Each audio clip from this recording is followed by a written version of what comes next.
Business ethics. Business ethics is recognizing the right or wrong in the workplace and being able to stand the right thing.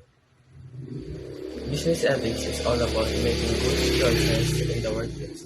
It's like having a moral compass that guides decision, ensuring they're fair, honest, and respect. Example, may isang customer na nagtatanong kung under warranty pa ang product. Chinek mo, tapos nakita mo expired na, so sinabi mo sa kanila ng honest. Explaining the situation and offering alternatives like repair option or discounts. Number 1. The principle of justice and fairness. Justice arises when the person is given what he or she deserves. Justice has always been applied and used concerning a standard or rightness. Example, may company na may pulisya na staff discount sa lahat ng employees. Pero yung manager binigyan lang ng 20% discount ang mga sales staff. Tapos 30% ang mga executive staff. Hindi ito fair sa sales staff. Ang principle of justice and fairness dapat pare-pareho ang discount para sa lahat ng employees unless may valid reason para magkaiba. Number 2. The principle of utilitarianism. Utilitarianism is a guiding principle of which decision should be in favor of the majority. Example, may company na may dalawang branch, isa sa Maynila at isa sa probinsya. Ang branch sa probinsya ay laging nalulugi. So ang management ay nag-decide na isara ito. Ang resulta, magsasakripisyo ang 20 employees sa probinsya na mawawalan ng trabaho. Pero ang makakatipid ang company at pwede mag-focus sa mas malaking branch sa Maynila na makakatulong sa 100 employees doon sa may maraming customer.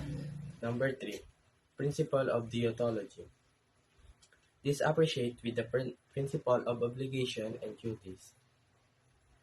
Deontology is all about duties at rules. Gawin ang tama kahit ano pa ang mangyari. Ito yung principle na nagsasabi na may action tayong tama o mali base sa rules or duties, hindi sa consequences. Halimbawa, huwag magsinungaling kahit makasagip ito ng company sa problema kasi ang pagsinungaling ay mali. Isa pang example, employee na nakakita ng mali sa company dapat magre-report kahit makasuhan siya kasi ang tama ay dapat gawin duty niya bilang employee. Principle of individual rights. As humans, we are given the right to govern our lives, pursue our happiness, and exercise our freedom, regardless of gender, race, age, creed, and color. Denying human rights is considered unethical and illegal.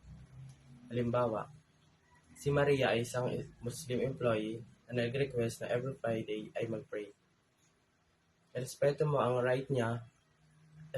karapatan niya sa religious freedom unless makakapekto sa work. So binigyan mo ng break time para mag-pray, ito ang principle of individual rights, kasama ang freedom of speech, privacy, and religion.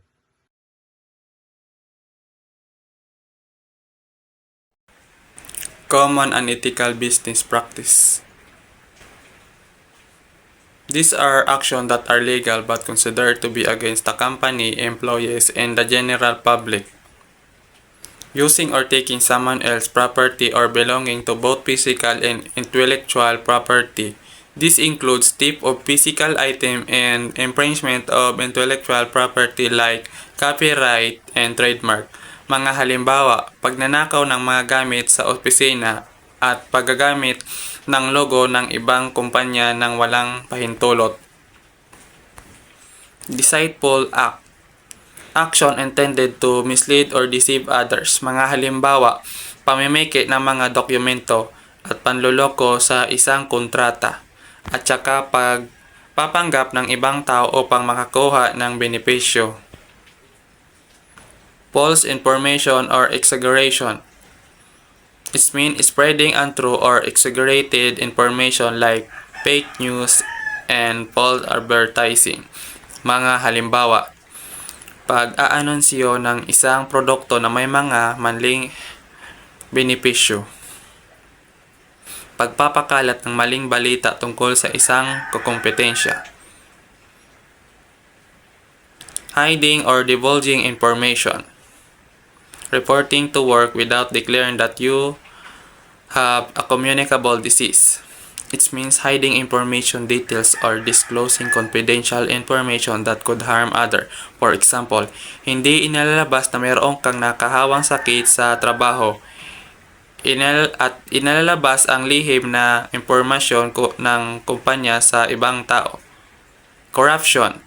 Dishonest or fraudulent conduct by those in power, often involving bribery. For example, binibigyan ng sahol ang mga opisyal para makakuha ng isang kontrata.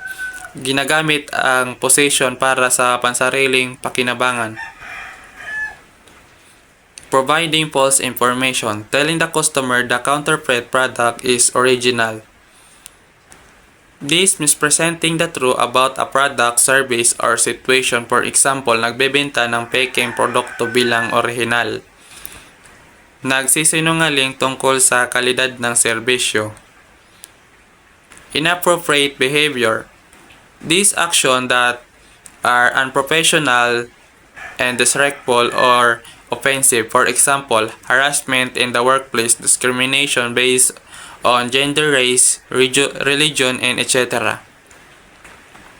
Exploitation, child labor, sexual abuse. This unfairly taking advantage of other child labor, sexual abuse. For example, making children work in dangerous conditions, sexual harassment in workplace.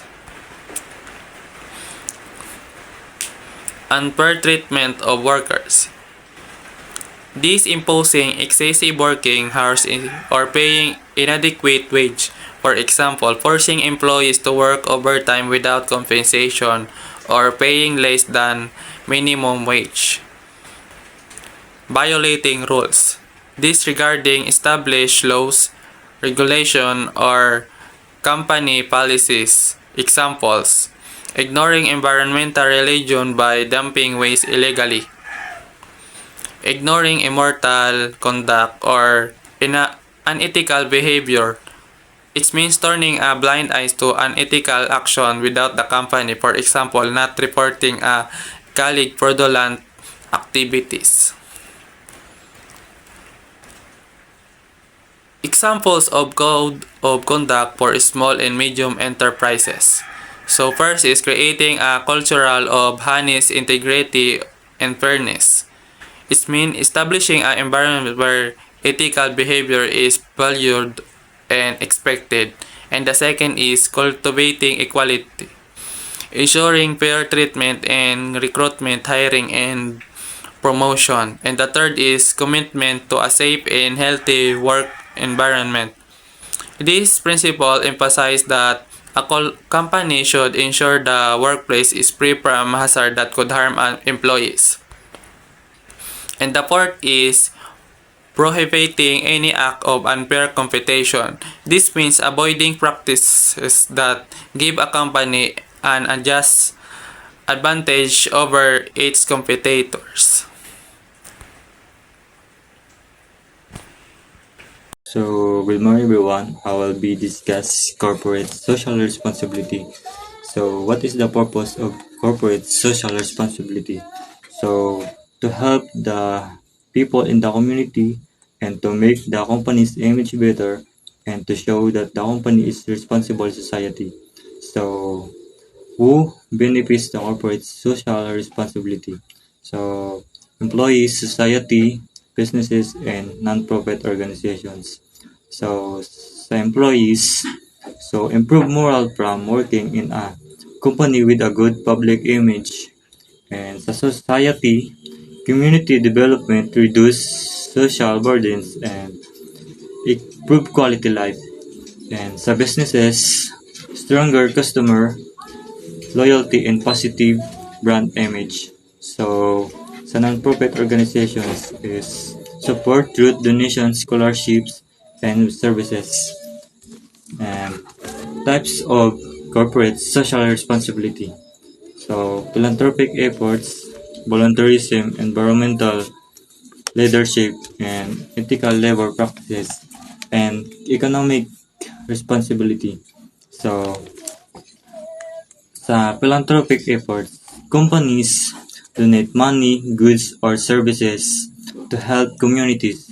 So, example to philanthropic efforts. So, a company giving scholarship to poor but deserving students. And sa volunteerism naman, employees offer their time, skills, or labors to support community projects. So, example of volunteerism. Company employees helping with the tree planting activities. So, sa environmental leadership, companies adopt eco-friendly practices to reduce environmental impact. So, example of environmental leadership, using solar panels or renewable energy company buildings. So, sa ethical labor practices is companies treat employees fairly, safety, and ethically. So, example of ethical labor practices is ensuring fair wage and proper benefits for workers and providing a safe and healthy workplace. So, economic responsibility. Companies make decisions that support long-term economic stability for the business and community. So, example of economic responsibility. So, creating local jobs to help boost the community economy and supporting local suppliers and small businesses.